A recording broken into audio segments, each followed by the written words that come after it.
Coge tus armas y elige bando, porque está aquí Tambores de Guerra, el nuevo juego de cartas de Eclipse Editorial para 1 o 2 jugadores, con una ambientación fantástica en el que humanos y orcos se enfrentarán en una cruenta batalla. Tu objetivo es derrotar al héroe rival antes de quedarte sin cartas. Vamos a ver cómo se juega. Hay que decir que en el caso de partidas a un jugador, el juego también incluye un manual específico para este modo. Ahí te aclaran cómo funciona la inteligencia artificial a la que te vas a enfrentar, mientras que el jugador humano, en las partidas de un jugador, sigue las mismas reglas que te vamos a enseñar para el modo a 2 jugadores. Tenemos dispuesto el campo de batalla para que se enfrenten 2 jugadores. Cada uno elegirá a un ejército, humanos u orcos, y un héroe o heroína al que deberá proteger, o si lo preferís, podéis dejar que el azar se encargue de esto.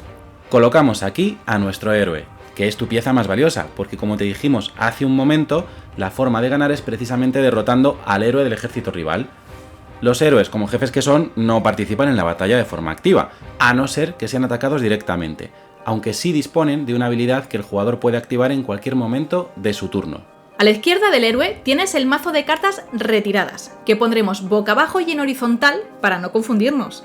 Son cartas que ya no podrás usar durante la partida, por ejemplo, porque las hayas usado para pagar el coste de desplegar tropas. Es verdad que la habilidad de ciertas unidades podrá permitirte recuperar alguna carta de aquí, pero por norma general, carta que acabe en este mazo, carta que pierdes. A la derecha está el mazo de juego que habremos barajado previamente. A su lado iremos formando el mazo de descartes que pondremos boca arriba. Cerca del tablero ponemos los marcadores de herida y los de habilidad para que estén al alcance de los jugadores. Estos 5 espacios de aquí corresponden a nuestra línea de frente, que es el lugar donde desplegaremos a nuestras tropas, y por supuesto el rival tiene su propia línea de frente al otro lado, enfrentada a la nuestra. ¿Quién empieza a jugar? Todo juego legendario empieza lanzando una moneda al aire para este menester. Para ello usaremos este token con los emblemas de cada una de las facciones. A continuación, formamos nuestra mano inicial robando 5 cartas del mazo de juego. Vamos a verlas con más detenimiento. Hay 3 tipos de carta en tu mazo: de unidad, de equipo y de táctica.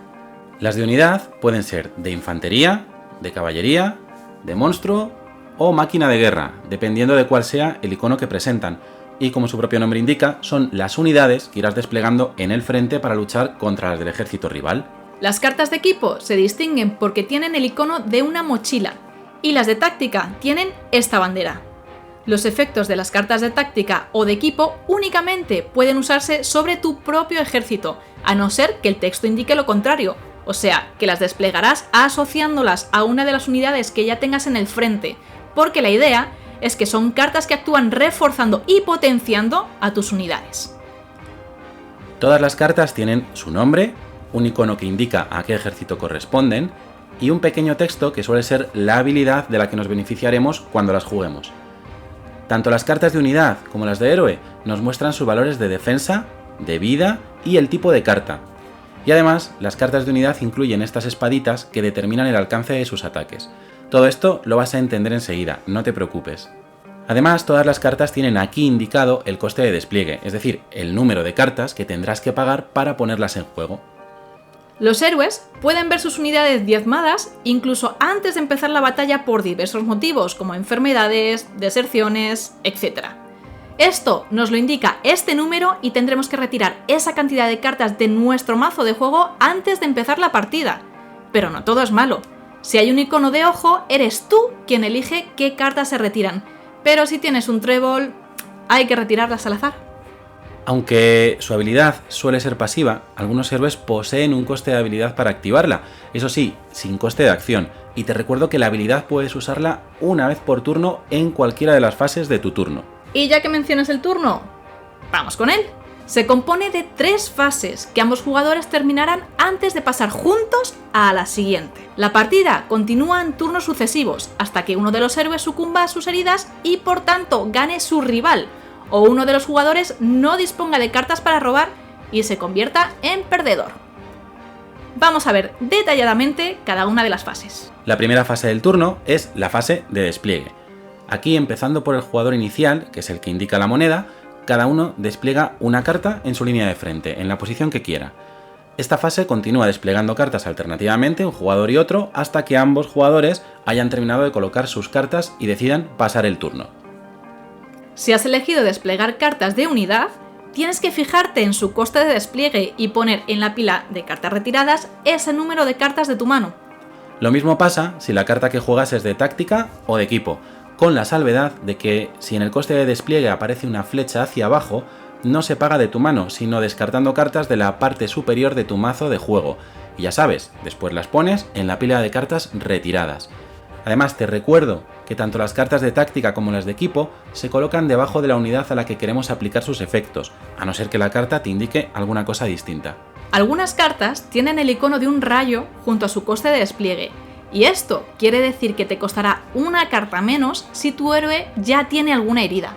Una vez que decidas pasar, ya sabes que no podrás colocar más cartas en tu frente, pero recuerda que sí podrías usar la habilidad de tu héroe una vez en tu turno. Y ten en cuenta que si eres el primero en pasar, tu contrincante puede seguir jugando cartas hasta que también decida pasar. Pues de este modo, pasando a ambos jugadores, entramos en la fase de combate. El combate se realiza de forma simultánea en todo el campo de batalla. Esto significa que todas las unidades atacan y defienden a la vez. Y por eso el juego trae los marcadores de herida para ir indicando los impactos que se producen en la fase de combate, porque con frecuencia se pueden dar casos como por ejemplo que las dos unidades que están inmersas en un combate acaben eliminadas simultáneamente, así que mide bien tus pasos. Para atacar tenemos que tener en cuenta varios datos. El primero es el alcance, las espaditas que tiene la carta de unidad arriba. Cuantas más haya, más alcance. Una espada significa que solo puedes atacar a la unidad a la que estás enfrentado. Con 3 espadas también podrás atacar a la unidad que tengas enfrentada o a cualquiera de las que tengas a ambos lados. Y con 5 espadas puedes atacar a cualquier unidad enemiga desplegada en el frente enemigo. Además, si alguna de tus unidades no está enfrentada, puede elegir atacar al héroe rival. Y ten en cuenta que esta es la forma habitual de ir dañando al héroe del otro ejército, así que piensa bien si quieres dejar muchas unidades enemigas sin enfrentar a las tuyas. Los otros parámetros importantes en el combate son el ataque y la defensa. A no ser que tengamos alguna carta o alguna habilidad que indique otra cosa, cada unidad puede atacar y defender una vez durante su turno, y esto se resuelve enfrentando el valor de ataque del atacante contra la defensa de su enemigo. Si el valor de ataque iguala o supera la defensa, esa unidad recibe un impacto, solo uno, independientemente de la diferencia entre el ataque y la defensa. Si el valor de ataque es menor que la defensa, pues lo contrario, el ataque ha sido bloqueado. Por cierto, verás que algunas unidades tienen también un rayo junto al valor de defensa. Estas unidades tienen la capacidad de anular el texto de habilidad de una unidad enemiga a su elección, siempre que esté dentro de su alcance. Cuando una unidad es aniquilada, va al mazo de descartes de su respectivo bando. En caso de que la unidad tuviera asignada una carta de táctica o equipo, esta también se va al mazo de descartes de su ejército. ¿Y cómo se desarrolla exactamente la fase de combate? Pues te lo contamos. Lo primero es que el jugador que tiene el marcador inicial en esta ronda empieza anunciando qué acciones va a realizar con todas sus tropas, es decir, cuáles de sus unidades desplegadas van a atacar y a qué unidad enemiga. Una vez que haya terminado, será su contrincante quien haga exactamente lo mismo. Vamos a contarte cuáles son las posibles acciones que pueden hacer las unidades durante la fase de combate. Lo primero es que si hay unidades enfrentadas, están obligadas a combatir entre ellas, y esto se indica acercando ambas cartas. Las unidades que no están enfrentadas pueden optar por una de estas acciones. Siempre y cuando su alcance lo permita, apoyar a una unidad amiga enfrentada, sumando sus valores de ataque frente a los de defensa de la unidad enemiga. La unidad enemiga a la que estás atacando solo podrá a su vez devolver el ataque a una de ellas. Otra posibilidad es atacar a otra unidad dentro de su alcance. Eso sí, la unidad atacada puede elegir devolver el ataque sin tener en cuenta su valor de alcance, y si decide hacerlo, inclina su carta hacia el objetivo para representarlo. Atacar al héroe enemigo, para lo cual avanzará su carta. Si atacas al héroe enemigo con más de una unidad, entonces sus valores se sumarán para hacer un único ataque, tal y como te hemos dicho que hacen cuando apoyan un ataque. Y por último, una unidad no enfrentada también puede decidir mantener la posición, no hacer nada y quedar a la espera de nuevas órdenes. Eso sí, hay una excepción a esto y son las unidades que tienen un rayo junto al valor de ataque. Estas unidades tienen siempre la obligación de atacar. A continuación, resolvemos los combates a la vez. Una vez resueltos, retiramos las cartas de unidades caídas, giramos a su posición original las que sean necesarias, etc., hasta dejar el campo de batalla listo para la siguiente fase. Y tras el combate llega la fase de reposición. Si quieres, puedes enviar a la pila de cartas retiradas algunas de las cartas que aún tengas en mano. Y en cualquier caso, tienes que robar del mazo de juego tantas cartas como sean necesarias para volver a tener 5. Si te quedas sin mazo de juego, baraja el mazo de descartes y crea un nuevo mazo de juego. Ojo, solo las cartas del mazo de descartes. La pila de retiradas no se toca, da calambre. El marcador inicial pasa al siguiente jugador indicando la cara con su emblema y empezamos un nuevo turno. Y como os hemos dicho al principio del vídeo, el juego termina cuando se da uno de estos dos casos. O bien, un jugador derrota al héroe enemigo cuando consigue infligir el mismo número de heridas que indica su atributo de vida, o bien, cuando un jugador no puede reponer su mano al final de su turno. Si los dos os quedáis sin cartas en el mismo turno, en este caso perdería el héroe que tenga más heridas. Y hasta aquí las reglas de Tambores de Guerra. Ya has visto que es un juego rápido, sencillo y adictivo. Además, en el reglamento se incluyen 3 modos de juego: escaramuzas, duelo y campaña.